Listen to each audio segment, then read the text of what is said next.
Next time when you're on the GO train or GO bus, you might want to reconsider if you have the habit of resting your feet up on the seats or putting your huge backpack on the seat beside you during rush hours. Effective November 5th, Metrolinx has increased the fines of several behavioral offenses. They now range from $75 to $300.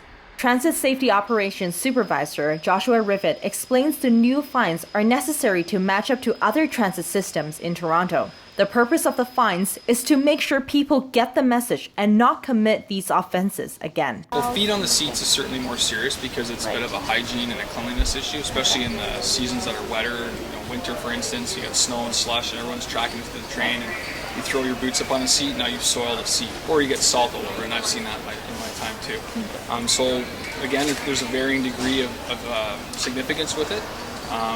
It's a habit out there that exists, and that's probably definitely one of the things that irritates the ridership the most, is things like bags on the seats. Now, bags on the seats, in my opinion, and I think would be shared by most, is it's not so much of an issue when at lighter times, because you're not really taking away a seat for anybody else. There's plenty of seats on the train, so we'll weigh that accordingly. We still like to remind people, like, just heads up, FYI, you're not supposed to have your bags on the seats, because really anybody can sit anywhere they want. While these are some of the more peculiar offenses, commuters seem to have a different problem in mind they would like Metrolinx to solve. When people are talking really loudly on their phone, even if it's not in the quiet zone in the morning, maybe I just want to rest my eyes and I don't want to listen to your family problems. When they talk too loud and on their cell phones, and I mean, I don't mind, we all have to take calls, but it's when they're so loud that you can't hear yourself. I think that my dad is more annoyed when people either talk on the phone or are speaking too loudly. Like, he really likes the car to be like completely silent, and he gets super annoyed when people are talking. And Rivet agrees. Noise, as I'd say, is definitely the biggest thing, and that causes the most dispute among passengers themselves.